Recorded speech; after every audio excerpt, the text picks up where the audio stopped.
Body.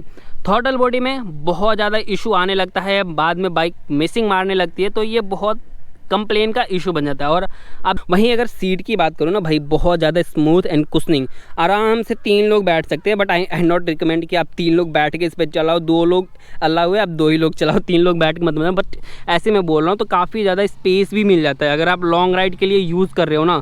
One of the best मैं बोल सकता हूँ इस सेगमेंट में बाइक होने वाली है। So hey guys, welcome back to the channel. तो यार आज है हमारे पास ऑल न्यू 2024 बुलेट 350। अगर आप सोच रहे हो क्लासिक है ना, यू आर रॉन्ग।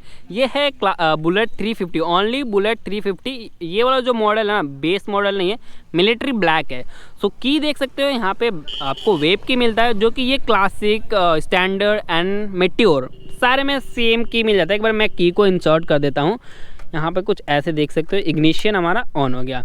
सो ये हजार्ड का ऑप्शन आपको इसमें ऑलरेडी मिलता है। सो आज के इस वीडियो में जानने वाले हैं कि ऑल न्यू बुलेट 350 है, वो आपको लेना वर्थ इट रहेगा कि नहीं रहेगा, या फिर आपको क्लासिक के तरफ जाना चाहिए, मेट्योर 350 के तरफ जाना चाहिए।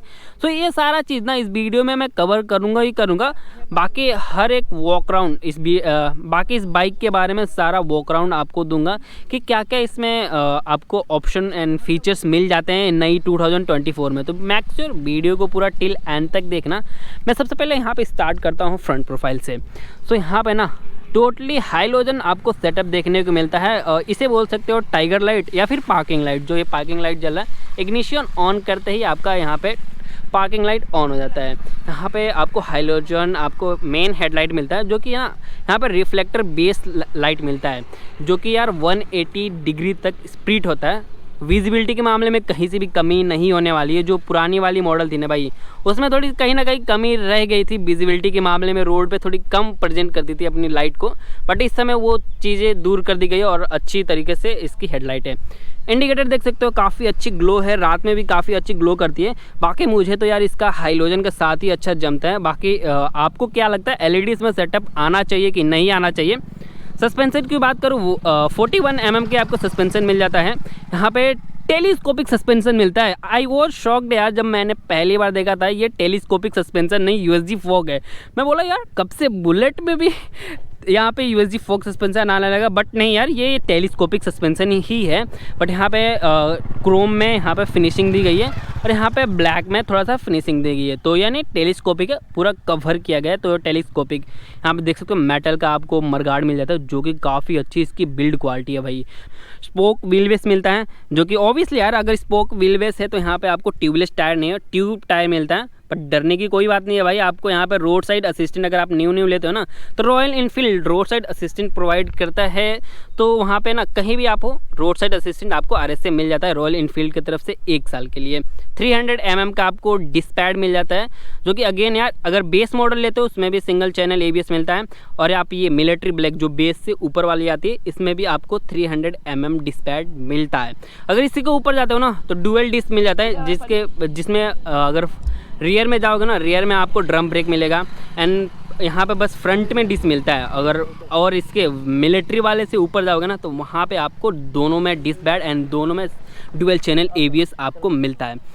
साइड प्रोफाइल की तरफ आते हैं। यहाँ पे स्टॉक अगर एग्जॉस्ट की बात करूँ तो क्रोम में देखने को आपको एग्जॉस्ट मिलता है, जो कि स्टॉक इसका एग्जॉस्ट है। और इंजन के साथ इसका एग्जॉस्ट काफ़ी ज़्यादा जम रहा है, मतलब काफ़ी अच्छा लग रहा है, एग्जॉस्ट के साथ खिल के आ रहा है। बाकी बहुत लोग यहाँ पे क्या करते हैं ना, एग्जॉस्ट चेंज करवाते हैं भैया, वो बहुत बड़ी गलती करती है। मैंने ऑब्वियसली कंपनी में जाके पता किया, जो एग्जॉस्ट करवाते हैं यहाँ पे मिलता है आपको थ्रॉटल बॉडी।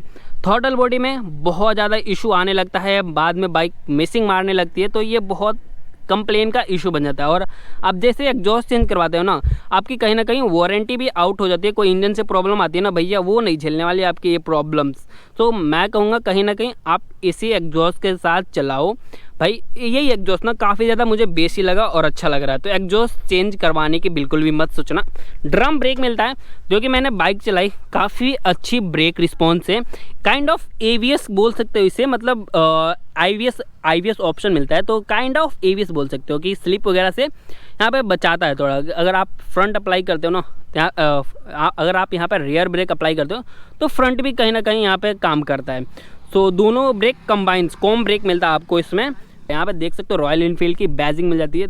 जो कि काफ़ी प्यारा लग रहा है इस पर। यहाँ पर टैंक पे भी सेम टू सेम आपको टैंक पे भी इसकी बैजिंग देखने को मिल जाती है। आ जाते हैं साइड प्रोफाइल में एंड इसके इंजन की तरफ। इंजन की बात करेंगे हम, यहाँ पे देख सकते हो सारी गार्ड मिल जाते हैं, जो कि लेडीज़ के लिए ना काफ़ी ज़्यादा सूटेबल होने वाला है। मतलब लेडीज़ यहाँ पे बैठ रही है, अगर आप फैमिली पर्पज़ के लिए ले रहे हो ना तो बहुत अच्छी बाइक होने वाली है। वहीं अगर सीट की बात करूँ ना भाई, बहुत ज़्यादा स्मूथ एंड कुशनिंग, आराम से 3 लोग बैठ सकते हैं। बट आई नॉट रिकमेंड कि आप 3 लोग बैठ के इस पर चलाओ। 2 लोग अल्लाह हुए, आप 2 ही लोग चलाओ, 3 लोग बैठ के मत मतलब। बट ऐसे मैं बोल रहा हूँ तो काफ़ी ज़्यादा स्पेस भी मिल जाता है अगर आप लॉन्ग राइड के लिए यूज़ कर रहे हो ना। वन ऑफ द बेस्ट मैं बोल सकता हूँ इस सेगमेंट में बाइक होने वाली है। क्लासिक से भी कंपेयर करेंगे, उसके लिए आप वीडियो को थोड़ा टिल एंड तक देखना। ये आपको यहाँ पे कुछ आपको सामान लटकाना वगैरह है तो यहाँ पे आपको ये मिल जाता है। बट ये मेन इस काम के लिए बनाया गया ना, डबल स्टैंड रियर स्टैंड पे लगाने के लिए। सो आप यहाँ पे कोई सामान वगैरह आप फंसा सकते हो, उसके लिए भी दोनों के लिए काफ़ी अच्छा है, काफ़ी मजबूती इसकी है। अगर इंजन की बात करूँ, यहाँ पर 20.4 आपको PS पावर मिल जाता है, 27 न्यूटन मीटर टॉर्क मिल जाता है, जो कि यार मतलब क्रूजिंग बाइक है। मैं नहीं कहूँगा भाई रेसर बाइक है, NS को हरा देगा, नहीं, नॉर्मल क्रूजिंग बाइक है। जो जैसे फैमिली हैं, पापा हैं, तो नॉर्मल क्रूज ही करते हैं, तो 100 कब टच करती है ना वो बिल्कुल भी पता नहीं करता था। गियर बॉक्स की बात करूँ तो यहाँ पे देख सकते हो 5 स्पीड मैनुअल मिलता है, 1 आगे लगता है, बाकी की 4 पीछे लगती हैं, जो कि नॉर्मल गियर मिलता है आपको, अप डाउन वाला नहीं मिलता है। तो ठीक है यार, एक फैमिली पर्पज़ के लिए मैं बोलूँ बहुत अच्छी बाइक होने वाली है। और गियर शिफ्टिंग भी एक पुराने जो चली आ रही है ना वही रॉयल एनफील्ड प्रोवाइड करता है, तो यहाँ पे कोई उतना चेंजेस नहीं देखने को मिल जाए। क्रोम में ये जो स्टैंड मिलता है ना वो काफ़ी खिल के आता है। यहाँ पर जो रियर है वो ब्लैक आपको मिलता है। चैन आपको पूरी ओपन मिलती है, देख सकते हो पूरा चैन ओपन मिलता है। तो हर एक 500 किलोमीटर 400 किलोमीटर राइड के बाद ना आपको ल्यूब्रिकेंट करना ज़रूरी है, मस्ट है, आप ज़रूर से जाके करा लो, क्योंकि भाई इसके बिना ना बहुत ज़्यादा आवाज़ें आने लगती है। तो हर एक 400-500 किलोमीटर बाद ल्यूब करा लो। जैसे कि देख सकते हो ना, चैन यहाँ पे बहुत गंदा हुआ है। बाइक अभी चलिए 400 किलोमीटर 500 किलोमीटर अभी सर्विस होगी तो ये ठीक हो जाएगा। सर्विस वाला वीडियो जरूर से देखना, कल परसों में वो आने वाला है। तो यहाँ पे बढ़ते हैं टैंक की तरफ। टैंक आपको 13 लीटर का टैंक मिल जाता है। मिरर विजिबिलिटी यार बहुत ज़बरदस्त है। हंटर में जो वाइब्रेशन होती है मिरर में, वैसा वाइब्रेशन आपको कहीं भी देखने को मिला। आप 100 चल रहे हो, 80 चल रहे हो, थोड़ा भी वाइब्रेशन नहीं हो रहा है। यहाँ पर आपको ब्लैक मिरर देखने को मिलता है जो मिलिट्री में है। अगर आप इससे अपर वेरियंट में जाओगे ना तो वहाँ पर आपको क्रोम में आपको मिलेगा। आगे देखते हो यहाँ पे भी क्रोम, जो आपको क्लच है और ब्रेक है आगे का जो है, वहाँ पे भी आपको क्रोम का थोड़ा सा फिनिशिंग, और हैंडल बार भी आपको क्रोम में फिनिशिंग देखने को मिल जाता है, जो कि आगे से लुक ना काफ़ी अच्छा लगता है मेरे को देखने में। रॉयल एनफील्ड की यहाँ पे बैजिंग मिल जाती है, जो कि मुझे देखने में तो काफ़ी अच्छा लग रहा है। वेब की है, जैसे कि मैंने पहले बताया, यहाँ पे ऑन ऑफ का आपको मिल जाता है। इग्निशन, जैसे मैं आपको इग्निशन एक बार ऑन करके दिखा देता हूँ।